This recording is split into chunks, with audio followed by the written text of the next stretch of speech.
El siguiente programa es para todas las edades. No contiene escenas de sexo o violencia. Es apto para toda la familia. Cuenta con el sistema Closed Caption y es financiado con recursos del Fondo Único de TIC.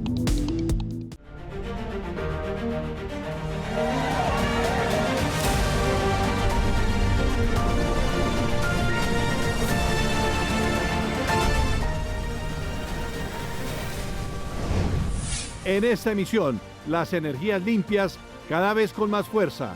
Ecopetrol comienza la producción de hidrógeno verde. La Colombia Raizal recibió a los pueblos del Caribe Occidental. Barranquilla, un caso de gran éxito en la paz total. Y Celso le pone la lupa para detectar mentiras. Hola, bienvenidos a Así Avanza el Cambio. Aquí las noticias más destacadas del gobierno nacional en la última semana. Shahira, un gusto encontrarnos por el canal institucional y las redes sociales de la Presidencia de la República. Colombia continúa avanzando en economía, transición energética y en seguridad.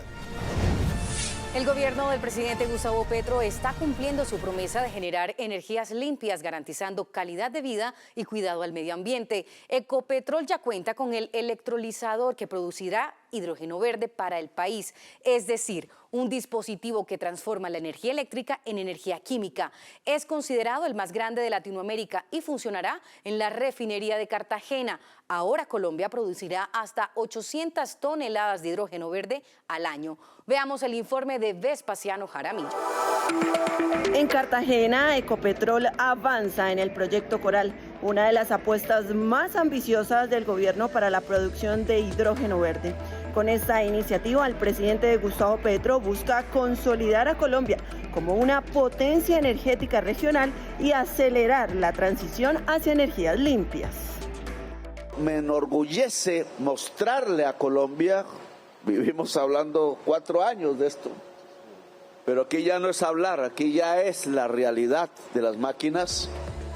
El mandatario destacó que el proyecto permitirá producir hasta 800 toneladas de hidrógeno verde y el potencial de exportación de esta energía limpia.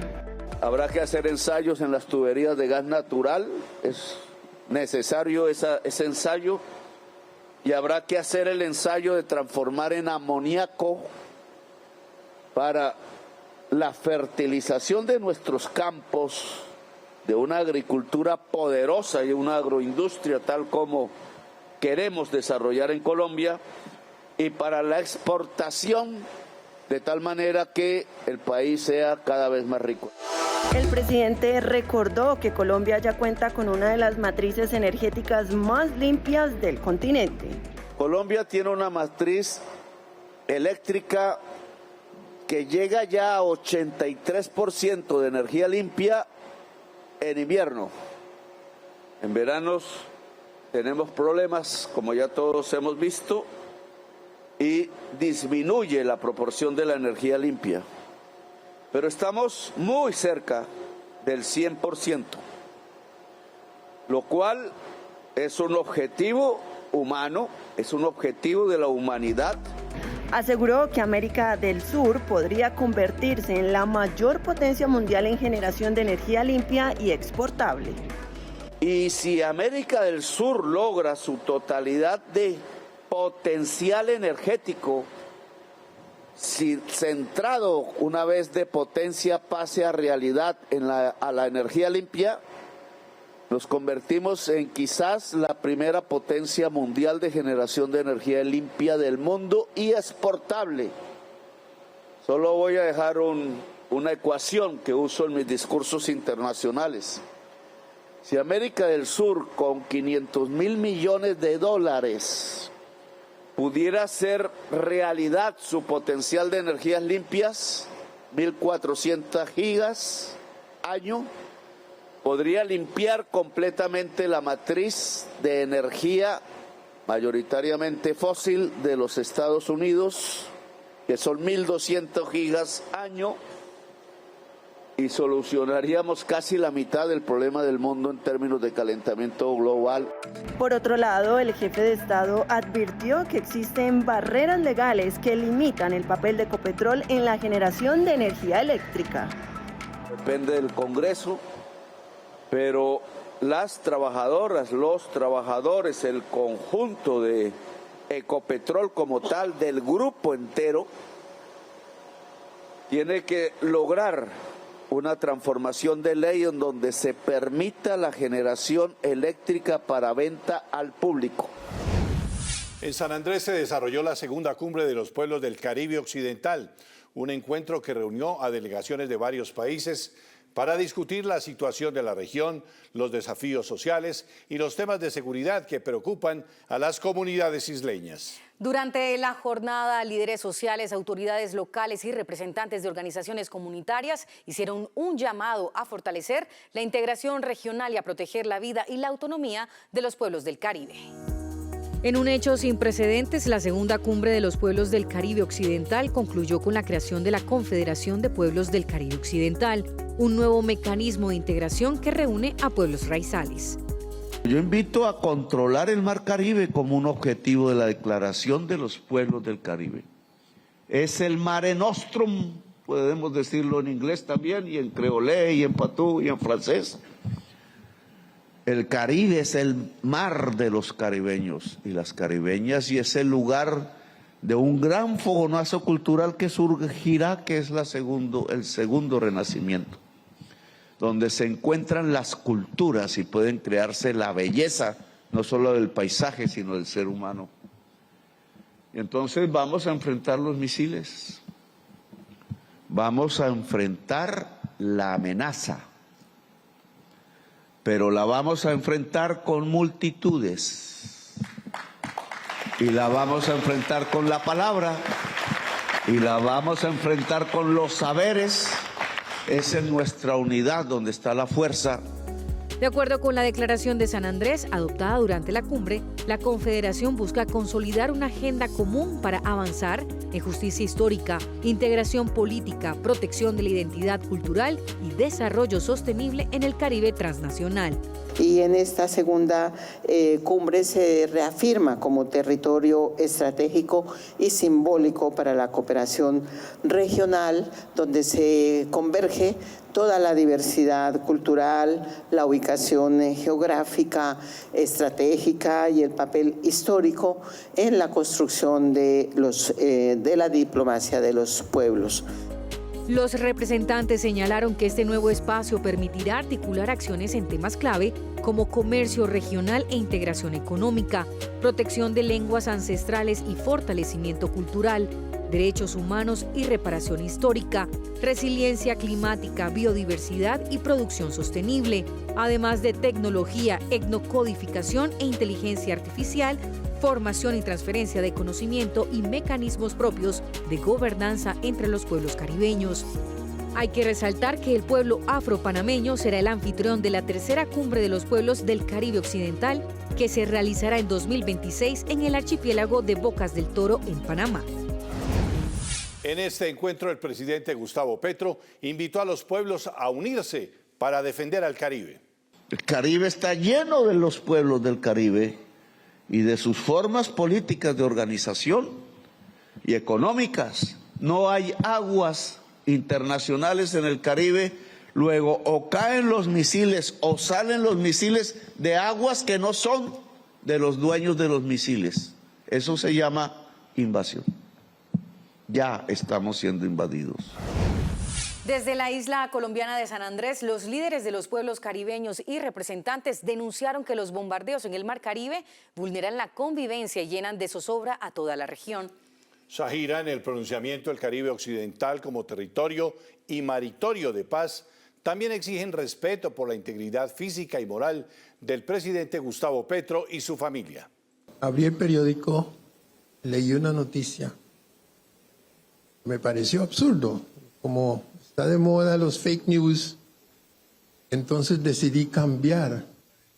Me fui a CNN, fui a la BBC y finalmente llegué a la Deutsche Welle ¿Y cuál fue mi sorpresa? Que la noticia era cierta. Alguien erigido procónsul romano en el norte se atrevió a decir: Petro, espero que me estés oyendo, porque después de Venezuela sigue usted. Ya, eso es demasiado. Desde la isla de San Andrés, los representantes de la segunda cumbre de los pueblos del Caribe Occidental lanzaron un fuerte llamado internacional para detener los bombardeos en el Caribe. Y rechazamos enérgicamente los recientes bombardeos en aguas caribeñas, hechos que ya han generado alrededor de 100 ejecuciones extrajudiciales, conforme datos del gobierno de los Estados Unidos. Además, mantienen en riesgo permanente la vida de civiles, particularmente la vida de pescadores. El pronunciamiento exige el cese inmediato de cualquier operación militar que amenace a las comunidades y pide investigaciones transparentes, sanciones y reparaciones por los hechos denunciados. La vida en el Caribe no puede ser moneda de cambio ni escenario de acciones militares que desconocen nuestra soberanía y la dignidad de nuestros territorios. Los líderes caribeños también hicieron un llamado al respeto absoluto de la integridad física y moral del presidente Gustavo Petro y su familia. Daniel Telles, desde la isla de San Andrés, entrevistó a la canciller Rosa Yolanda Villavicencio. Daniel, adelante. Zahira, Francisco, los saludamos desde el archipiélago de San Andrés, Providencia y Santa Catalina. Esta es la segunda cumbre de los pueblos del Caribe Occidental. Estamos con la canciller Rosa Yolanda Villavicencio. Canciller, es un placer de nuevo estar con usted, canciller. Ha sido una gran expectativa después de un año. La primera cumbre fue en San Andrés. ¿Cuáles son los resultados que esperan después de esta jornada? Bueno, pues esta cumbre resulta muy importante por el momento, por la coyuntura, el pensarnos más allá de la inmediatez en esa construcción colectiva de los pueblos junto a los gobiernos y junto a otros actores para la construcción de la integración regional aquí en el Caribe. Hoy los resultados tienen que ver primero porque hemos creado el Observatorio de Política Exterior como un instrumento de análisis con metodologías que nos permitan construir desde la evidencia, desde la realidad, para transformar, para construir políticas públicas que ayuden a transformar los territorios y que estén sobre los retos que enfrenta la política exterior colombiana. Algo muy importante de este observatorio es que es promover nuestro pensamiento, promover nuestras soluciones y construir desde nosotros mismos en una soberanía de nuestro pensamiento, lógicamente para ponerlo en juego en los escenarios internacionales, en los escenarios multilaterales, en ese diálogo permanente del enfoque multilateral. Lo segundo es que en esta confluencia y en este apoyo que se hace desde estas metodologías, los pueblos del Caribe van a salir con un instrumento también de organización que es una confederación. Una confederación que va a tener pues acciones programáticas, acciones de continuidad, pensándose también los problemas, pero desde su sentir, desde su realidad como pobladores que están siempre en estos territorios. Ha sido un espacio muy importante para la reflexión, para el encuentro, para generar las confianzas y para construir desde la participación. Canciller, muchas gracias. Son varios logros los que usted ha mencionado, la creación del observatorio en este gobierno, bajo el gobierno del presidente Gustavo Petro, adicionalmente la declaratoria que usted estaba mencionando, ya estaba también hablando de algunos desafíos como el tema de la soberanía en los océanos. ¿Cuál cree usted, canciller, que es el principal desafío que están enfrentando hoy los pueblos del Caribe Occidental? Bueno, el principal desafío que hoy tenemos es, digamos, mantener la soberanía territorial, la autonomía de los pueblos frente a la amenaza de la injerencia. Eso, por supuesto, está en el ambiente, pero también quiero significar que esa preocupación la tenemos todos y todas, pero más allá de eso, estamos también construyendo a futuro, ¿no? Y sería deseable que tantas voces que piden al gobierno de Estados Unidos que dialogue, que encuentre el camino de la multilateralidad para resolver cualquier controversia, pues realmente lo ponga en práctica y no amenace a toda una región que quiere vivir en paz, que se ha declarado ser territorio de paz. Esa es, digamos, hoy por hoy la mayor preocupación, y quizás hacia allá también se encamina esa declaración con ese sentir de querer vivir en paz por parte de todas las poblaciones del Caribe. Canciller, muchas gracias. Nosotros nos despedimos desde el archipiélago de San Andrés, Providencia y Santa Catalina. Siguen ustedes con más información. Gracias, Daniel y Zahira. En este mismo escenario, el presidente Petro otorgó la Orden de Boyacá a Manuela Bedoya Luna Barreto y 4 ciudadanos palestinos por su defensa de la vida en Gaza. He puesto la máxima condecoración que tiene Colombia a 2 jóvenes y a varios miembros palestinos, habitantes de Gaza. No están aquí porque no pueden salir, o pueden salir pero no pueden volver. Todos por su labor en pos de la humanidad, así se dice, y este criterio de humanidad cada vez cobra más fuerza.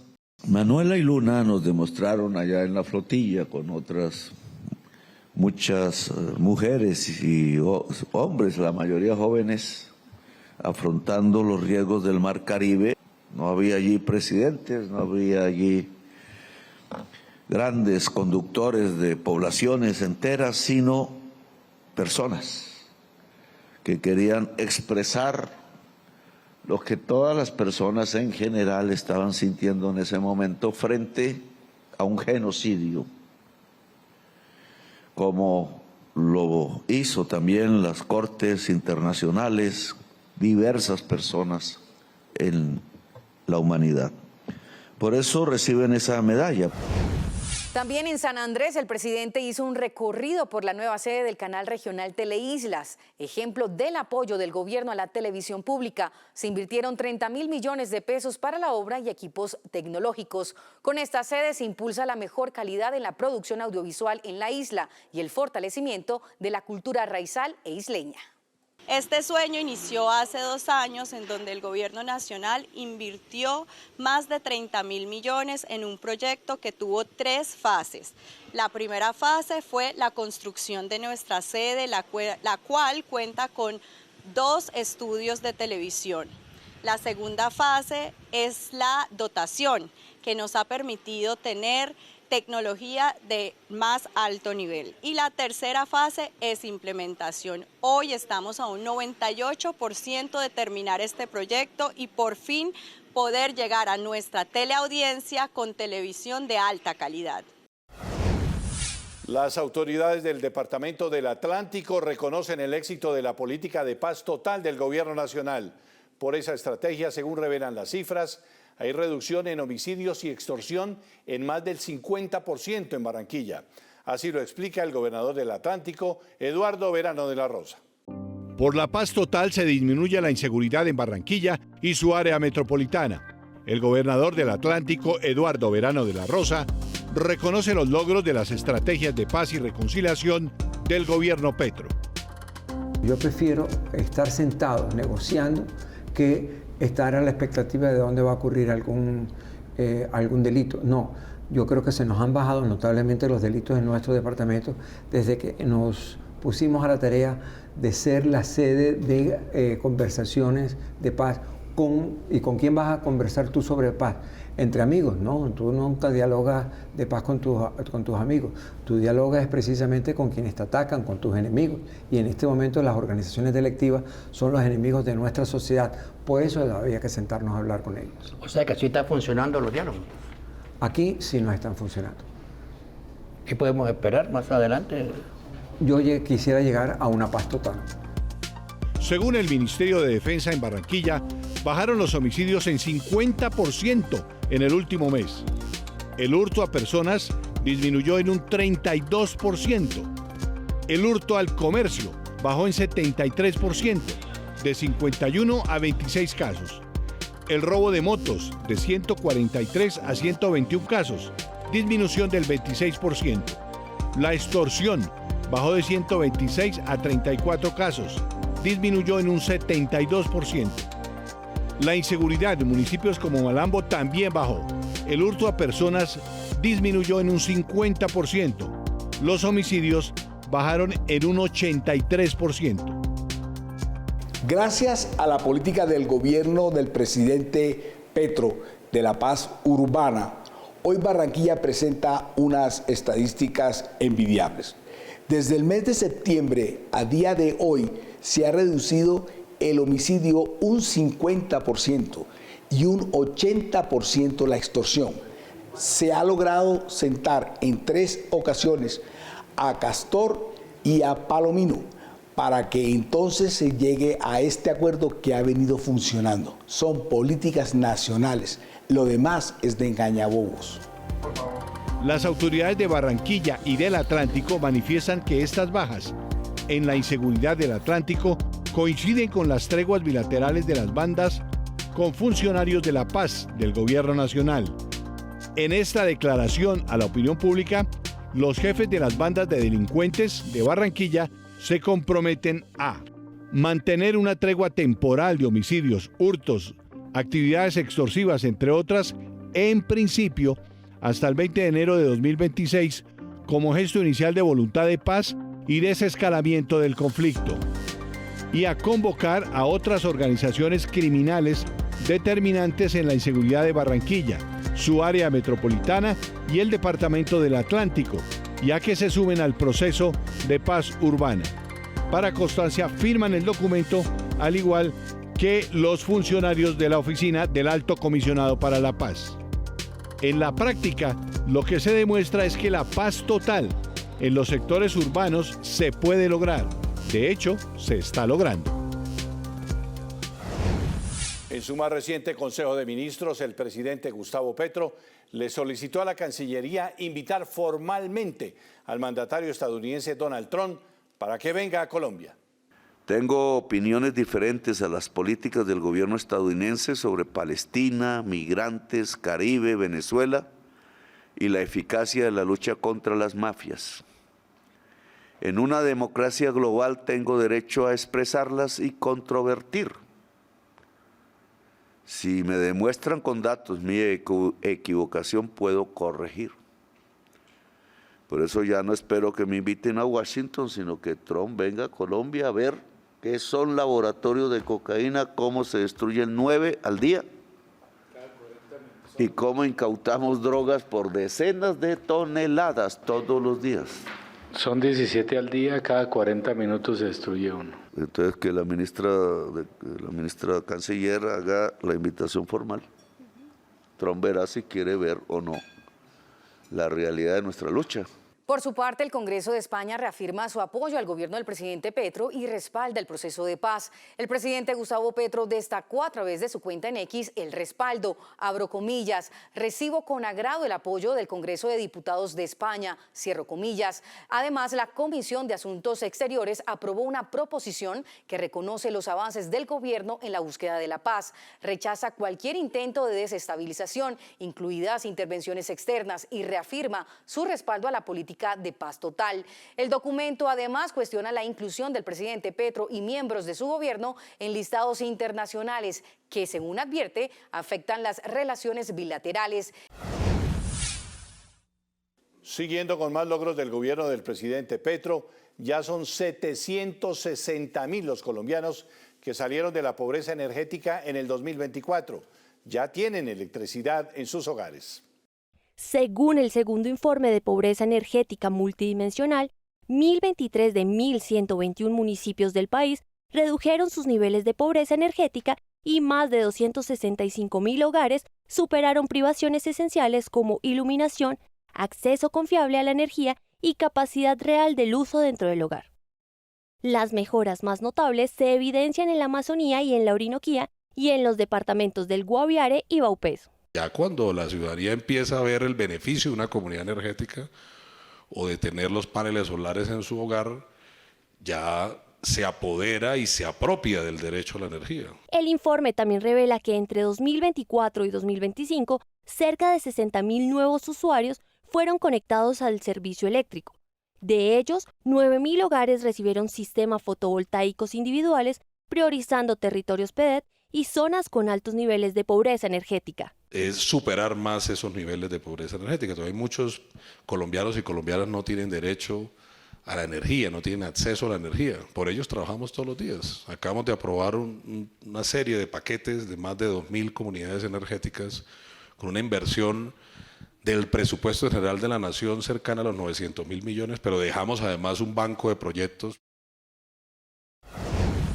Y con dignidad se sigue fortaleciendo e impulsando la cultura de Colombia. La ministra de las Culturas, Yanay Damani, entregó un balance destacando la inversión histórica en este sector. Resaltó la ampliación de programas de educación artística y la protección del patrimonio nacional. Se habla de un decrecimiento en este y el próximo año, lo cual es cierto parcialmente, porque usted como nunca en la historia le entregó al Ministerio de las Culturas 1.5 billones de pesos anuales, cuando antes históricamente manejaba máximo 500.000 millones de pesos. Y esto es un gesto de reivindicación simbólica a los saberes. Gobiernos anteriores se habían financiado procesos de formación por 66.000 millones de pesos. Hoy podemos decir que aumentamos casi en un 100%, 615.000 millones de pesos para garantizar la educación artística y cultural como derecho fundamental de los niños, niñas y jóvenes de este país. Y de otra parte, el gobierno del cambio condonó créditos del ICETEX a 1.192 jóvenes en todo el país. El gobierno del cambio continúa avanzando en la justicia económica para los jóvenes del país. Más de 1.190 estudiantes recibieron la condonación total o parcial de sus créditos educativos con el ICETEX, gracias al trabajo del Ministerio de Educación. Esos alivios benefician a los jóvenes de distintos departamentos del país, incluidos estudiantes víctimas del conflicto armado, familias en pobreza extrema y moderada según el CISBEN, madres cabeza de hogar y poblaciones históricamente excluidas.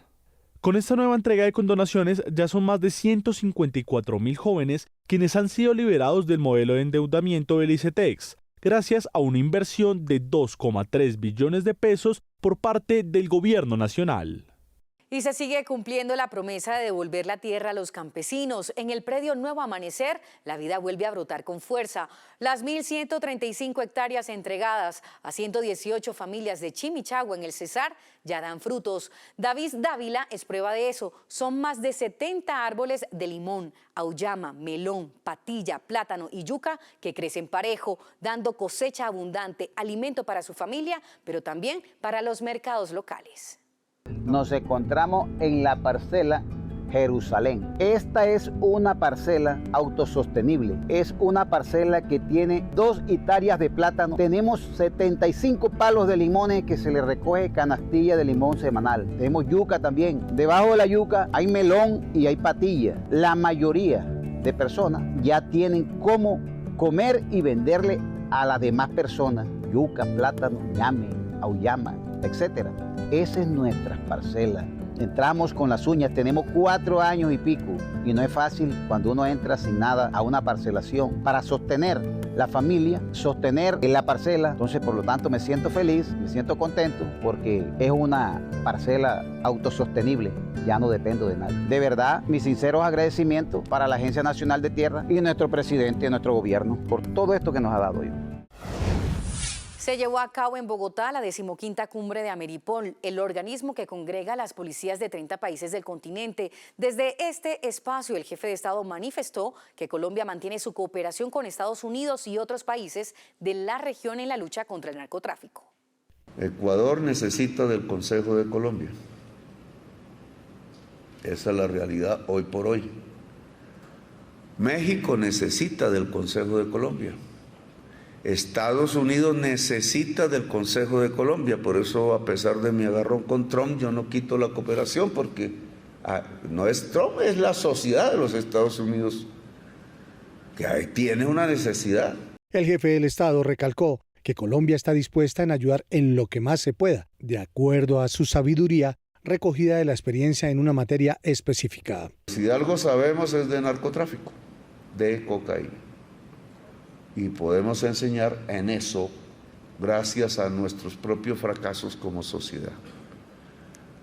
Y está a disposición de todos ustedes ese conocimiento, esa experiencia transmitible. Finalmente, el presidente Petro se refirió a las acciones de su gobierno para impedir que el país sea utilizado como lugar de tránsito de insumos que se utilizan para la fabricación de fentanilo. Lupa las noticias falsas con Celso Teté Crespo. La primera, no es cierto que el gobierno del presidente Petro haya disparado el precio del gas y esté destruyendo la autosuficiencia energética en Colombia, como dijo Lina Garrido, congresista de oposición de Cambio Radical. Aclaración, es todo lo contrario a eso.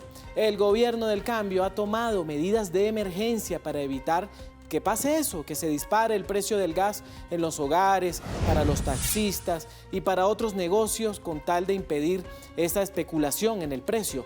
Tales medidas son decreto y resolución para estabilizar precios a corto y mediano plazo y asegurar la contratación de gas nacional a un precio justo.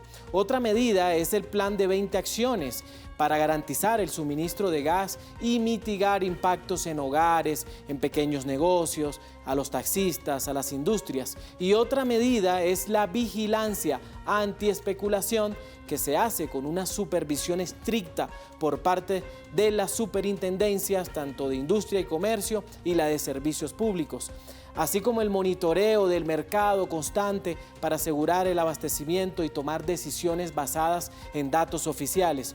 Todas medidas adoptadas por el gobierno del cambio. La segunda, se hizo viral un video falso donde dice que el presidente Gustavo Petro había supuestamente asegurado que el ejército colombiano tenía controlada la embarcación que Estados Unidos destruyó en el Mar Caribe. Aclaración, en ningún momento el presidente Gustavo Petro hizo tales declaraciones, ni en medios de comunicación, ni en sus redes sociales, ni en comunicados oficiales. Además, el video tiene señales de haber sido generado con inteligencia artificial. La publicación falsa llegó a más de 52.000 reproducciones en la red social X y aquí dejamos claro que fue un montaje. Y la tercera, es falso que el gobierno del cambio haya bloqueado el portal web sueco Expressen por haber supuestamente denunciado la disque vida de lujo y de fiestas de Verónica Alcocer en Estocolmo, como afirmó el periodista de oposición Luis Carlos Vélez, quien culpó a Coljuegos y a otros políticos del uribismo como Rafael Nieto Loaiza, quien también hizo esa crítica con la noticia falsa. Aclaración, el Ministerio de las TIC del Gobierno del Cambio confirma que no ha bloqueado ni bloqueará ninguna página web por ese tema. Lo desmintió totalmente el Ministerio de las TIC. Además, Coljuegos también expidió un comunicado oficial aclarando que el bloqueo al medio sueco Expressen obedece a que dicho portal hace parte de los sitios web que promocionan apuestas no autorizadas en Colombia y fue incorporado a ese listado de sitios por bloquear en el año 2021 en el gobierno del expresidente Iván Duque. Francisco, y con la lupa las noticias falsas de Celso, hemos llegado al final de esta emisión de Así Avanza el Cambio. Muchas gracias por acompañarnos. Seguimos con noticias positivas para el país. Nos seguimos viendo en el canal institucional y las redes sociales de Presidencia. Hasta una próxima oportunidad. Feliz semana para todos.